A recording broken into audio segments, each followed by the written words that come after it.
Hello, this presentation reviews the structure and function of DNA, which is to make proteins, or protein synthesis, or at least code for the proteins that a cell is going to make. After you view this presentation and find that you need further information, you can refer to Chapter 3, Section 12, and then you also have study questions 18 through 21 that will narrow down what information you need to know concerning this material. There is a worksheet that complements this presentation. If you did not pick one up in class, it's available on Blackboard and you can print it out. You can also use it afterwards. The function of DNA is to store the instructions for making proteins. Now, because enzymes, which catalyze chemical reactions, are proteins, DNA ultimately controls all the chemical reactions that occur in a cell.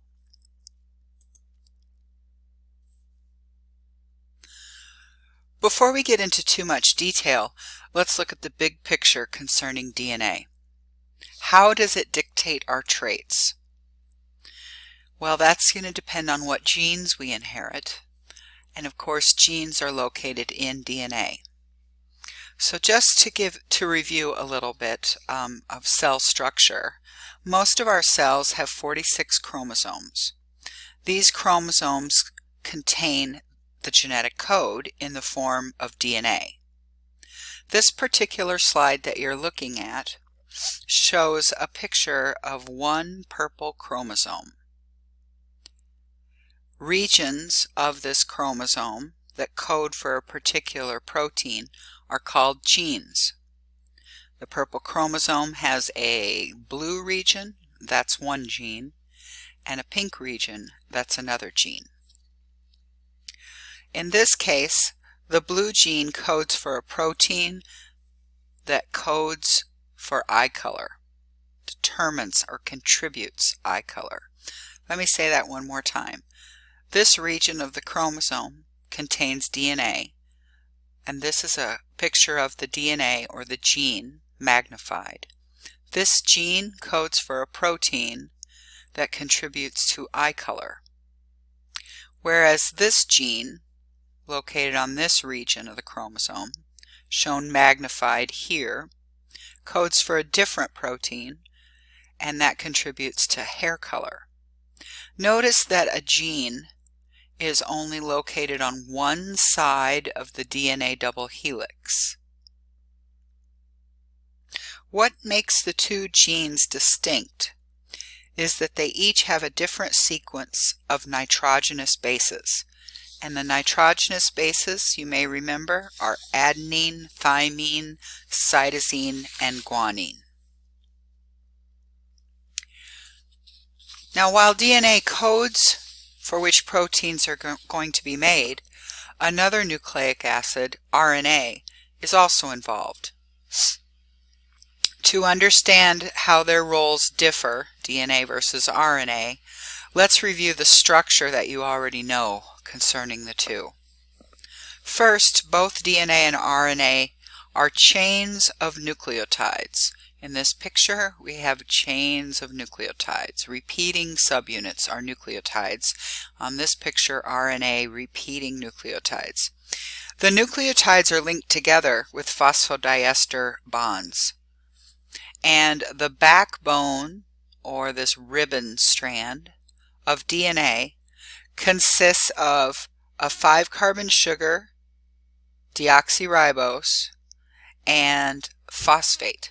So the ribbon is sugar, phosphate, sugar, phosphate, sugar, phosphate all the way down. On this picture we see the sugar is this 5-ringed structure, and here's a phosphate. And in DNA, the bases are facing towards the interior of the molecule. These bases in DNA are adenine, shown right here, thymine, cytosine, and guanine. The base emanating from one strand, like this strand, to the other strand base forms a hydrogen bond. So A forms hydrogen bonds with T, and G forms hydrogen bonds with C. This is referred to as complementary base pairing, where A always bonds to T and G always bonds to C. Now, in single-stranded RNA, the sugar is ribose instead of deoxyribose. And, of course, it's single-stranded. But the bases are the same except for one, and it's thymine that is replaced by uracil.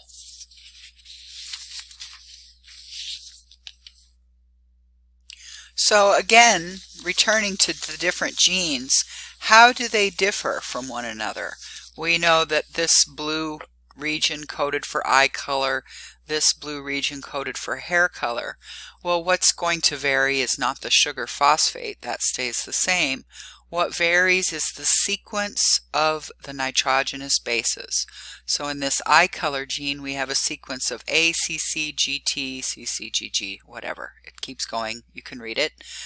But the other gene, the pink gene for hair color, has a different sequence of nucleotides or nitrogenous bases. So not only are they located in two different parts of the chromosome, but they have a different sequence of nitrogenous bases.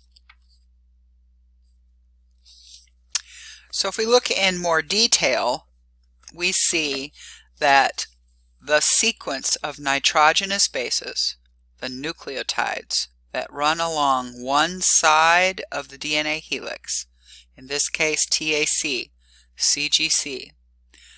Every 3 bases codes for one particular amino acid, and that determines the primary structure of a protein.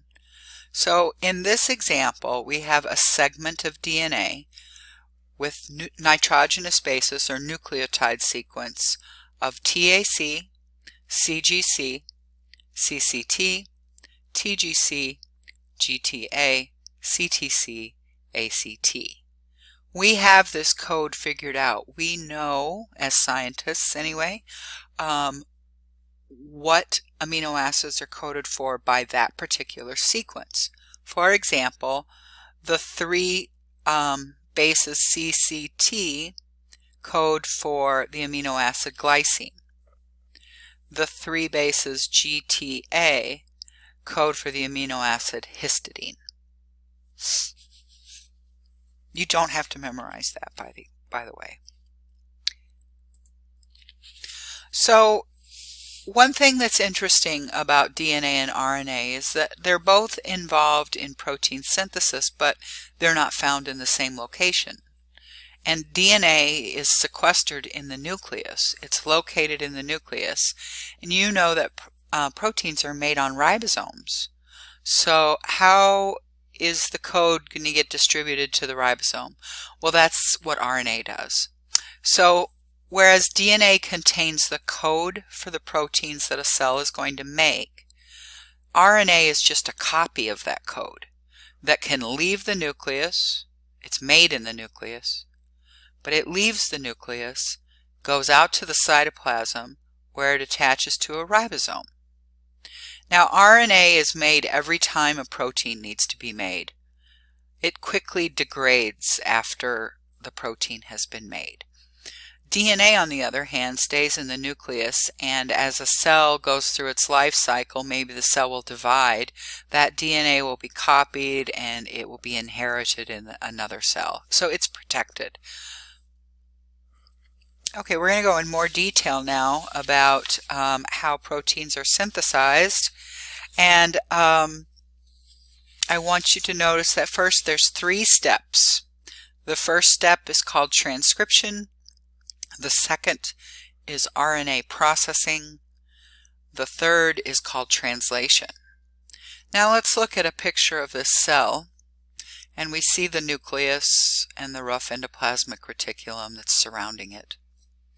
The DNA is drawn as a blue chromatin-like structure, and it's going to, certain genes are going to be copied.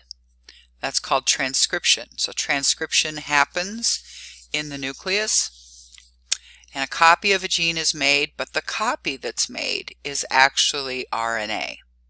It's not in DNA.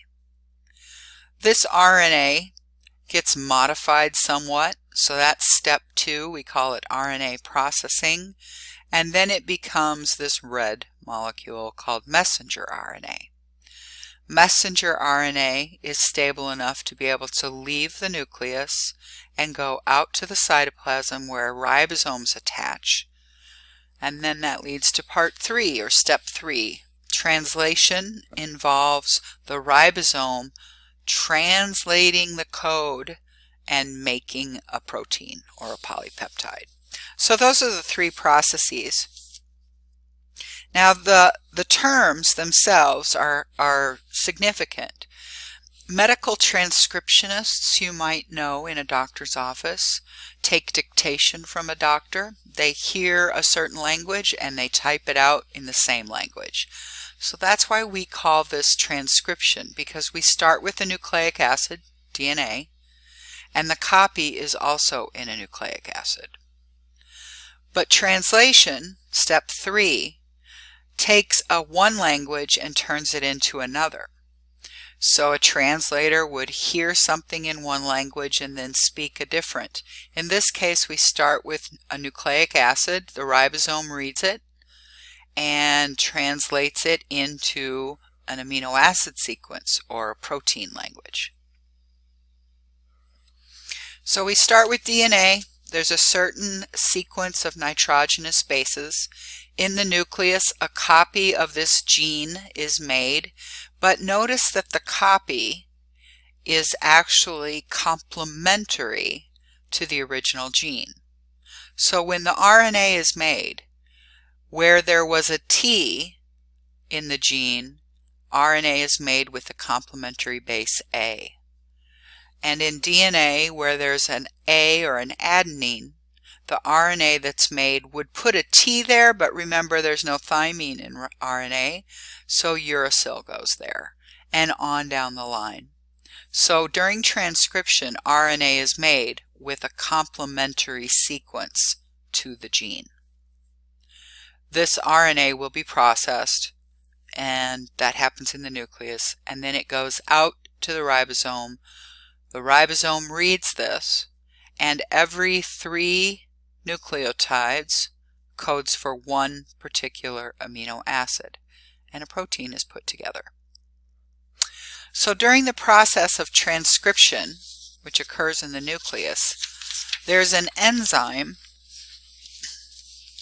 that begins copying the DNA. What it does first, the name of the enzyme is RNA polymerase. It's shown here as a purple bubble. This RNA polymerase has started down here where the DNA is highlighted, and it scans, it moves along the chromosome until it finds a start region or a promoter region, and then it binds. Then it keeps moving until it finds a sequence of bases that signal it to start making RNA.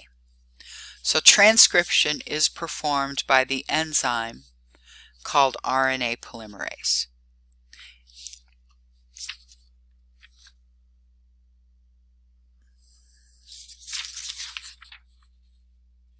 Without getting into too much detail with step 2, I'd like to tell you about the process of transcription in a little bit more detail. Notice that when this RNA polymerase scans the DNA, it has to unwind it. It has to unwind the DNA because the RNA that's made is going to temporarily bind to the original DNA gene, and that's how the complementary sequence of nucleotides can be put together.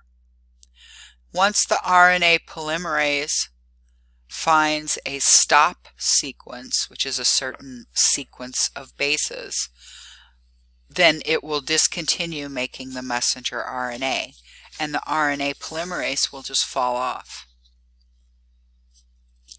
So in summary, transcription is performed by the enzyme RNA polymerase. RNA polymerase synthesizes what is called a primary transcript, which is a complementary RNA molecule. It's complementary to the original gene. And I haven't mentioned it before, but every 3 bases is called a codon. So in this particular example, we have 1, 2, 3, 4, 5, 6, 7 codons. The first one was a start codon. The last one is a stop codon.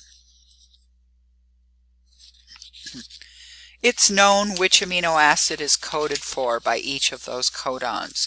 This table lists all the possible combinations of bases that you could have in RNA to form a codon.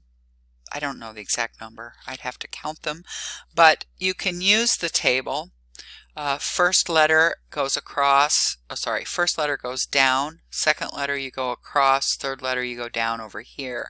So for example, our first codon was AUG. So the first letter was A, then U, and then we go down to G, which is right over here. So methionine is the first amino acid that will be put together on the ribosome. And we'll come back to that. That happens during translation. Okay, after the primary transcript is made, but before amino acids are assembled by the ribosome, the primary transcript must be processed and then it can leave the nucleus. The main processing step is called splicing. This occurs in the nucleus, and during this process, non-coding regions of DNA, they're kind of like nonsense or junk DNA that we've inherited, are taken out. So non-coding regions are taken out. These regions are called introns. Now that doesn't seem to make sense, but what it means is intervening sequences of DNA. So DNA that intervenes, gets in the way of the regular gene. Those introns are removed. In this picture, that's dark purple. And what remains are called exons. And these exons are put together or spliced together. And then you have mature messenger RNA. Now, one advantage to this idea that introns or exons are spliced is that sometimes a cell can make 2 different proteins from the same primary transcript. So here's a primary transcript. It doesn't tell you exactly what the base sequence is, or even how many codons are located in A, in the purple, in the B, in the purple. We don't know. Okay, we don't know what the sequence is. But we do know that splicing will normally happen to take the introns out. And those introns are removed, and you get a certain messenger RNA that codes for a complete protein that would contain all of the original gene sequence. Well, there's another way that the cell can splice, and that is by splicing out different exons, a different region of the DNA. A cell could make a truncated protein, one that's shorter, and it might have a different function. So this is called alternative splicing, and it's done when there are different conditions that the cell needs to adjust to. Okay, after splicing, the messenger RNA that's already been spliced is exported to the cytoplasm through the nuclear pores. So the messenger RNA leaves. It's a single-stranded nucleic acid.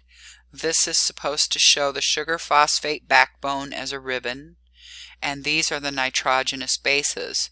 And of course there's a certain sequence.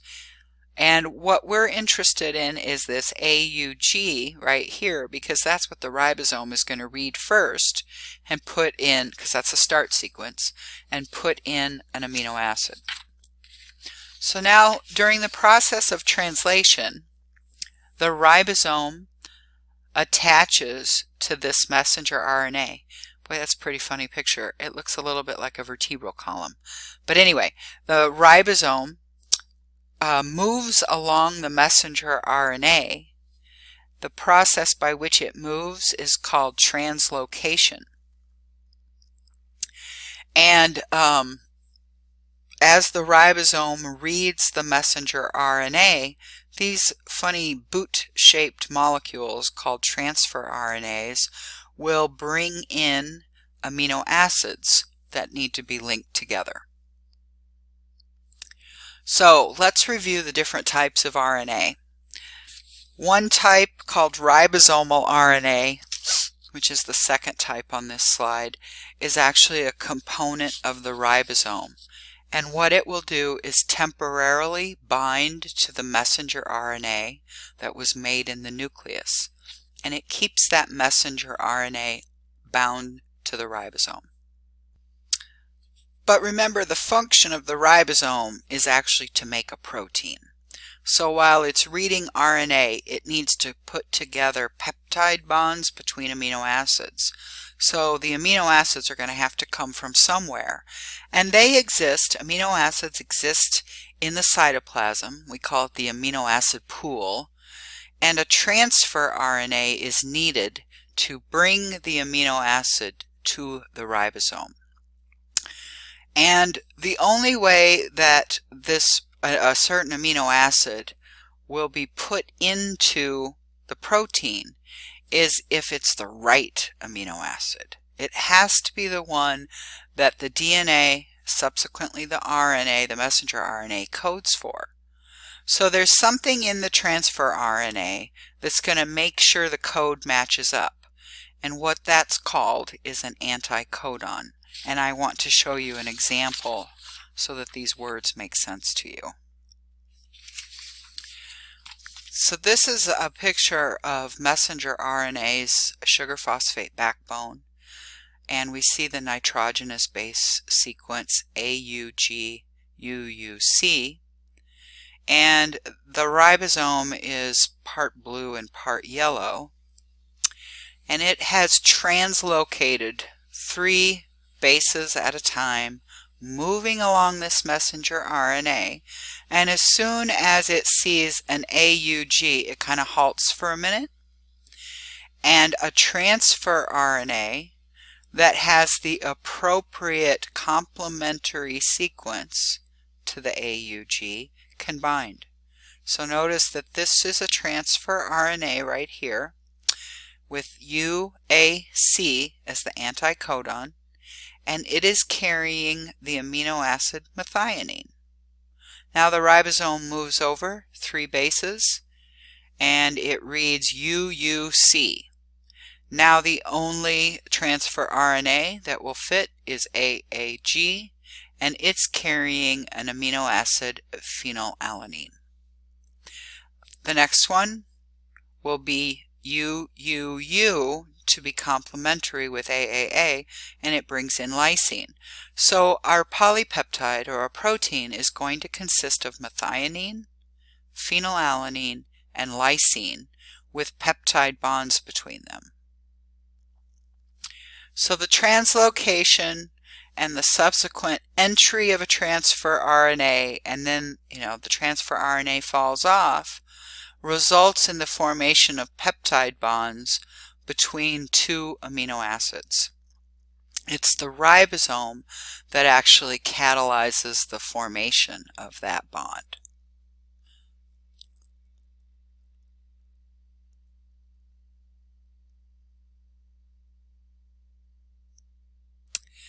The translation terminates once the ribosome reaches a stop codon.